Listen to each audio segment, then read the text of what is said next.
एक बूढ़ा किसान ने अपने बेटे को शहर भेजा और कहा कि बेटा आप कृषि का एक डिग्री लेके आओ, भविष्य में काम आएगा।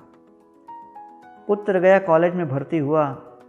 4 साल के डिग्री के पश्चात जब वो पुनः गांव में अपने पिताजी को मिले तो कहते हैं, पिताजी ये वृक्ष का आप इस प्रकार से पालन कर रहे हो कि इस वृक्ष से 5 साल में भी आम का फल नहीं आएगा। पिताजी ने कहा, बेटा ऐसा क्यों कहते हो? कहने लगे, पिताजी मैंने कॉलेज में जो नए नए तकनीक पढ़े हैं उसका उपयोग करना चाहिए।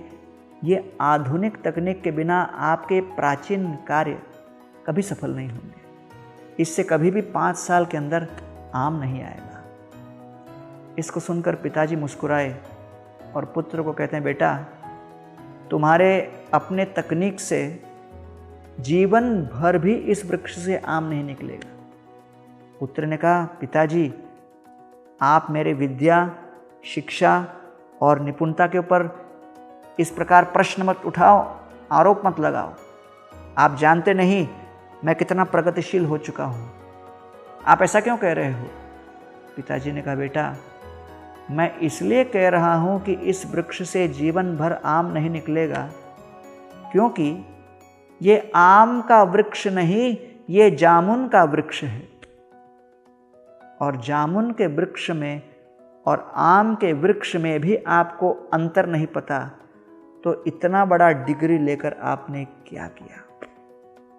दंभो दर्पोभिमानश्च क्रोध पारुष्यमेव च। कई बार अहंकारवश हम वास्तविकता को नहीं समझ सकते और इस अभिमान के कारण हमारे नेत्र ढक जाते हैं, आवृत हो जाते हैं। आइए इस मिथ्या अभिमान के पर्दे को दूर करें, जिससे कि हम वास्तविक ज्ञान उचित अधिकृत स्रोतों से प्रेम पूर्वक स्वीकार कर अपने जीवन को सफल बना सकें।